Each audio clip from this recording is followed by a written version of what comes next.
Halo, apa kabar? Semoga selalu dalam keadaan sehat walafiat. Saya ajak lagi Anda untuk ngobrol dengan Bung Rok ini. Saya mesti bukan buat testimoni pada Anda. Kalau saya ngejar Bung Rok itu sekarang perlu effort banget loh ini, karena Bung Rok itu sedang pindah dari satu kota ke kota lainnya ini. Kelihatannya para presiden capres pun kalah dengan Bung Rok ini kalau soal kampanyenya. Iya, saya pindah-pindah ke kampus untuk menebar akal sehat, bukan untuk mengintai Ganjar dan Pak Mahfud. Karena itu isu hari ini, Pak Jokowi mengintai Ganjar. Iya, ya. Kalau istilahnya Paslon 03 katanya itu membuntuti begitu. Jadi Oh, membentuk. ya, ya. Tapi menurut saya, tapi ada tadi yang menyebutkan itu bukan membutuhkan, namanya mirroring atau sapu bersih begitu ya. Karena jadi Hmm. setiap kali Ganjar berkunjung ke satu daerah, 1-2 hari kemudian Pak Jokowi juga hadir di situ dan sebagainya. Gitu ya, jelas si Ganjar kalah deh kan, Pak Jokowi kan punya bansos, punya apa-apa. Ini seru, ini hanya terjadi di Indonesia, ada seorang presiden seperti Jokowi ini. Jadi kelihatannya ada kepanikan, bahkan dari diri presiden, bukan dari timnya tuh. Karena yang paling cemas justru Pak Jokowi, dia nggak tahu dia mau andalkan siapa itu. Kalau dulu mungkin dianggap bahwa ya Pak Prabowo atau Gerindra tergantung Jokowi, sekarang saya kira terbalik itu, Jokowi tergantung pada Gerindra tuh. Dan itu yang menunjukkan bagaimana kekuasaan itu dalam 1-2 menit bisa berubah tuh. Karena satu perencanaan yang amburadul dan Pak Jokowi makin lama timnya makin kecil tuh. Jadi timnya mungkin udah nggak sanggup untuk mirroring Ganjar karena dianggap Ganjar juga bisa masuk dalam putaran yang akan menjegal Prabowo sebetulnya. Jadi demi untuk menyelamatkan koalisi Prabowo, maka Ganjar mesti diintai gitu, atau di mirroring tuh. Tapi kita tahu bahwa rakyat itu dia punya semacam kearifan lokal itu yang mampu untuk melihat sebetulnya ini permainan-permainan Pak Jokowi ini makin lama makin ngaco tuh. Nah itu yang kemudian menunjukkan bagaimana Pak Jokowi bereaksi sendirian akhirnya kan, nggak ada tim lagi kan. Dia bereaksi terhadap Agus Raharja, sekarang dia bereaksi terhadap tuduhan bahwa dia mirroring, membayang-bayangi Pak Ganjar. Jadi terlihat bahwa kekuasaan itu akhirnya menggumpal, bukan lagi berkumpul pada Jokowi, menggumpal pada Jokowi seorang. Ya, ya, ya. Dan Anda benar, karena saya lihat ternyata sekarang ini kerjaannya Istana Presiden itu terlalu membantah terus semua tuduhan, dan yang biasanya membantah itu seorang, sekarang staf khusus saya jadi cek-cek. Oh, ternyata banyak sekali yang kemudian ternyata orang-orang seputar Pak Jokowi, dan banyak juga teman-teman kita yang kita kenal dulu ada di KSP, di Istana dan sebagainya, ternyata sudah hijrah semua gitu. Ya buat mereka yang hijrah dari Jokowi itu juga pengecut kan. Mestinya mereka bantu dong Pak Jokowi kan. Masa ninggalin seseorang yang udah 9 tahun mereka layani, itu juga itu mental yang kropos. Mending tenggelam bersama. Itu dasar etis dari seseorang yang punya otak gitu. Kalau mantan pembantu Pak Jokowi, asisten khusus, jubir segala macam akhirnya mulai menghujat Jokowi, itu dia lebih buruk dari Jokowi akhirnya kan. Karena itu manipulatif, di korosif batinya tuh. Bukan karena kesiram asam sulfat korosifnya. Tetapi karena memang mental penjilat itu, dia mau menjilat orang lain kan, berhenti menjilat Jokowi karena dianggap Jokowi udah nggak punya kapasitas lagi untuk pemerintahan. Dia mulai menghujat atau ngeyel pada Jokowi atau ngeledek kecil-kecil, lalu mencari siapa yang akan dia jilat baru kan. Jadi ini sebetulnya jadi orang-orang munafik, dan mestinya ada semacam etos. Kalau Anda berpihak pada Jokowi, berpihak teruslah. Sama seperti dulu Gus Dur. Gus Dur udah bikin kesalahan karena membubarkan DPR, maka semua orang seharusnya keluar dari Gus Dur. Enggak, semua yang pro Gus Dur merasa apapun Gus Dur, kita udah terlanjur memihak pada pemerintahan sipil yang masuk akal, maka semua membela Gus Dur kan. Walaupun akhirnya Gus Dur jatuh bersamaan dengan LSM. Nah LSM yang sama kemudian tokoh-tokoh yang sama masuk ke KSP di bawah Pak Muldoko, lalu bersama-sama berupaya melindungi Pak Jokowi. Sekarang mereka berupaya untuk membiarkan Pak Jokowi dikepung dan diolok-olok oleh netizen sedunia kan. Itu yang saya anggap sebagai etos dari orang-orang ini, betul-betul munafik itu. Menjilat 9 tahun tiba-tiba berbalik. Jadi mereka sebetulnya mesti dihukum berkali-kali dibandingin Jokowi. Ya, apa nggak boleh, Bung Rocky, macam ada kesadaran gitu? Atau Anda melihat sebenarnya ini bukan sebuah proses kesadaran? Ini bukan kesadaran, ini upaya untuk melarikan diri dari tanggung jawab. Dan Oh, sebetulnya kalau dia sadar dari awal, dari 9 tahun lalu dia sadar bahwa hmm, Jokowi itu punya potensi jadi despot, dan kita terangin itu kan. hmm. Tetapi pada waktu itu mereka bergerombol karena kelaparan, karena itu mencari sisa-sisa remah-remah di istana, walaupun remah-remah karena yang intinya kan dikasih Jokowi ke oligarki kan.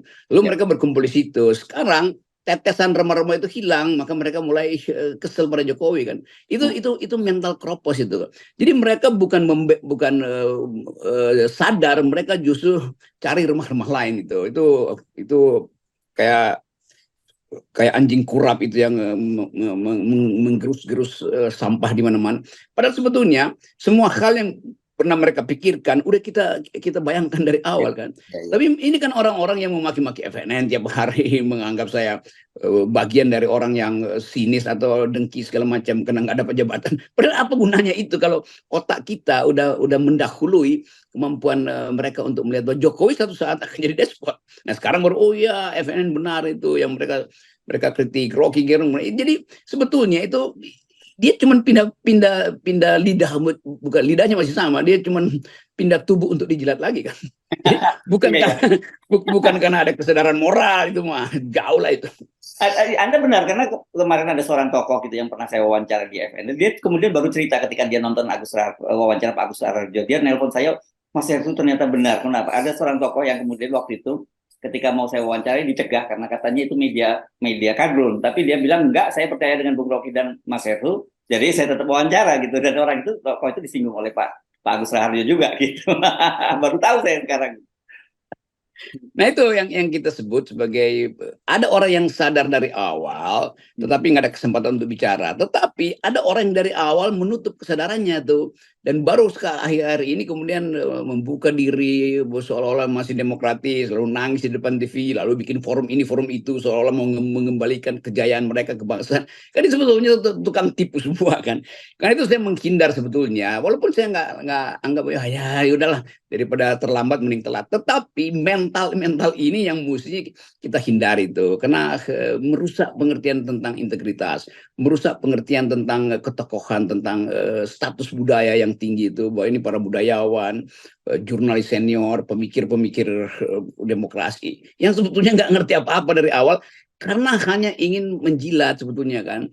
Kalau kita bayangkan misalnya mereka yang berupaya untuk return di dalam politik yang basisnya value kan, dulu semuanya pembenci pembenci Prabowo kan. Nah sekarang ketika Jokowi membela Prabowo, dia tetap anti Jokowi karena masih membenci Prabowo. Padahal sebetulnya bagi mereka yang paham tentang politik, ya Jokowi dari awal ingin cari partner yang bisa menyelamatkan dia tuh. Nah sebetulnya kalau kita lihat mental itu kan, itu mental yang rusak gitu, yang pengikutnya itu juga tuh, orangnya itu juga, tapi pindah-pindah forum. Sebetulnya kayak jijik aja itu, apa disgusting itu untuk melihat mental semacam itu. Ya, tapi kasus yang berbeda. Nah, ini menarik kalau soal itu ya. Kasus berbeda ini berkaitan dengan sahabat kita, sahabat saya lah, Ade Armando ya. Dan sekarang yang sedang diusir dia oleh Kaisang dari PSI. Kalau dia kan sejak dulu memang membenci Pak Prabowo ya. Bahkan dia buat video konten bahwa 6 alasan tidak pilih Prabowo. Tapi karena dia kemudian juga sulit masuk di PDIP, jadi dia tetap bersama PSI. Tapi sekarang gara-gara dia blunder kemarin mengkritik dinasti Yogyakarta, sekarang dia diusir oleh Kaisang. Kalau nggak taat undang-undang, silakan keluar dari dari PSI. Dan ada menyatakan ya kalau saya sudah minta maaf sesuai dengan arahan dari PSI, kalau dianggap tidak cukup dia bersedia keluar. Makanya saya nyebut wah Ade bisa jadi Ronin nih kalau begini. Ya, dia 2 kali konyol ada ini. Ada senior di PSI memberi arah pada partai itu, bahkan Ya, mengarahkan partai itu untuk meminang Kaisang karena disuruh oleh Jokowi kan. Nah sekarang setelah Kaisang jadi ketua umum, ada ditendang oleh Kaisang yang dia eluk-elukan, kan 2 kali konyol kan.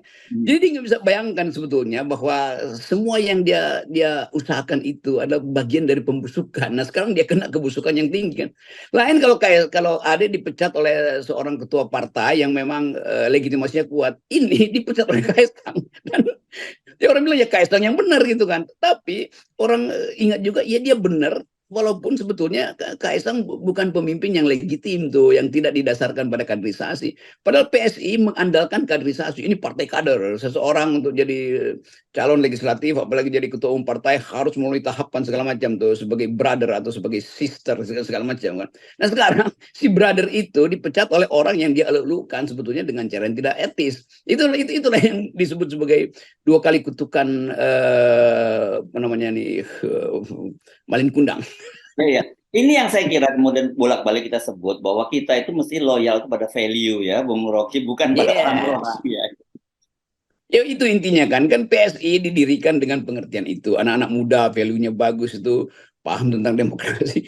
Tiba-tiba disodorkan seseorang yang hanya karena kebutuhan pragmatis harus memimpin PSI. Dan sialnya yang senior di situ, yang sebetulnya ngerti tentang value demokrasi, mengiyakan. Nah sekarang dia kena tuh, bahwa dia akhirnya diusir oleh orang yang dia eluk-elukan. Yang sebetulnya cara mengeluk-elukan itu bagian dari penjilatan sebetulnya kan. Jadi udahlah, kita memang sejarah lagi datang untuk membersihkan politik value kita nih. Ya, ya, ya. Oke, ya, saya kira ini momentum bagus, tapi ini tadi kembali lagi ke tema tadi yang Ganjar dengan Pak Jokowi. Saya membaca itu geli-geli sendiri gitu, dan kemudian apalagi bantahan dari istana menyatakan bahwa nggak mungkin presiden itu membuntuti karena acara presiden itu sudah dirancang jauh-jauh hari sebelumnya. Tapi kok kebetulan misalnya Ganjar ke Papua, Pak Jokowi ke sana, kemudian Ganjar ke NTT, Pak Jokowi juga ke sana, begitu. Dan pengalaman kita kan ingat bagaimana ketika Pak Jokowi pada waktu di unjuk rasa dulu ada 212 atau apa, saya lupa, pokoknya ada sebuah unjuk rasa, Pak Jokowi malah milih ke Cengkareng atau kemudian milih waktu itu melihat peternakan bebek di Kalimantan, lupa saya Kalimantan mana gitu kalau nggak salah ya Bung Rocky ya. Itu kalau ilmu naik gunung biasanya ada tim yang jalan belakangan, namanya tim sapu jagat tuh, untuk membersihkan sampah yang ditinggalkan oleh tim di depan. Untuk mengintai jangan-jangan ada yang tercecer, maka mesti diselamatkan tuh. Nah, biasanya tim itu yang kita sebut tim sapu bersih itu sebetulnya tuh. Nah sekarang Jokowi melakukan hal yang sama, bukan untuk memeriksa siapa yang tertinggal, tapi untuk membersihkan jejak Ganjar tuh, supaya nggak terlihat ada jejak di situ kan. Jadi bagian-bagian ini yang lucu tuh. Tentu istana akan klaim bahwa enggak, ini kebetulan. Iya, kebetulan yang disengaja untuknya kan. Kan Pak Jokowi cuma sendiri. Itu petanda juga bahwa Pak Jokowi nggak percaya lagi pada survei dia kan. Kalau Ya. Jokowi percaya bahwa surveinya tinggi sekali, maka dia nggak perlu mirroring Ganjar kan. Tapi karena dia menganggap jangan-jangan sebetulnya memang Ganjar itu lagi bagus, karena tiap hari timnya Ganjar dan Mahfud mulai kirim sinyal sinis pada Jokowi kan. Ya. Jadi ketakutan dia sendiri sebetulnya. Jokowi panik, maka dia mesti lihat sendiri faktanya itu. Nah karena itu dia mirroring. Ya. Walaupun dibantah-bantah oleh pastilah istana akan bantu. Ini cuma kebetulan aja, iya. Tetapi kita lihat bagaimana polanya. Kalau kebetulan 2 kali, ya oke. Tapi kalau kebetulannya 3-4 kali, itu artinya kebenaran. Dan yang membantah sekarang bukan staf khusus lagi, Pak Jokowi sendiri yang langsung membantahnya kan. Bayangin coba itu, Jokowi mesti langsung membantah. Jadi dia terganggu sebetulnya. Itu artinya ada reverse psychology, ada psikologi yang terbalik. Yang dia nggak sadar, kalau dia bantah, justru orang merasa memang benar yang dilakukan Nah, itu Jokowi. dia yang bahaya di situ. Pak Jokowi lupa Pakem itu, bahwa Pakem itu udah hidup di dalam apa mindset dari publik itu, kalau ada bantahan dari Pak Jokowi apa itu benar gitu ya. Ya, itu sama seperti Jokowi membantah soal Agus Raharja. Tapi itu orang anggap ya memang benar kalau gitu kan. Jadi kelihatannya kesantaian Jokowi itu dibatalkan oleh keinginan dia untuk tahu Ganjar sampai di mana sih kekuatannya tuh.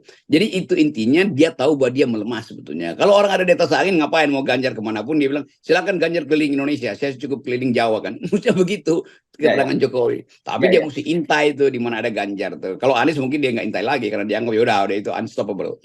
Ya, oke. Nah, yang menarik itu adalah bahwa fenomena-fenomena semacam ini itu kan ini sebenarnya nggak pernah kita bayangkan kan, yang Bung Rocky ada. Ini kan menurut saya levelnya konyol gitu ya, yang terjadi sekarang ini. Kalau dia pemimpin yang masih punya pengikut, pengikutnya akan buat laporan jujur. Oh, Ganjar segini di Jawa segini, di Kalimantan segini, di Makassar segini kan. Artinya para punakawan Jokowi ini pasti kasih info palsu sehingga Jokowi meragukan tuh.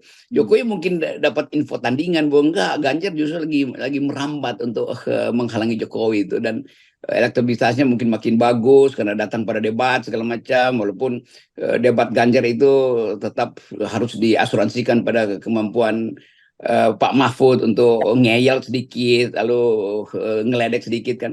Ya itu yang bikin Jokowi panik. Jadi dia panik bahwa satu waktu mungkin Mahfud akan melampaui elektabilitas Jokowi sendiri atau tim kosong Prabowo kan. Jadi dia mau tahu sendiri keadaan itu. Nah itu bahayanya kalau presiden udah mau tahu sendiri keadaan, artinya dia nggak percaya lagi pada staf di sekeliling dia tuh. Dan itu adalah berita bagus buat oposisi. Yes, oke, baik. Terima kasih, Bung Rocky. Buat kita tetap standing kita ya, 0%. Ya, 0%. Oke, terima kasih. Yoi.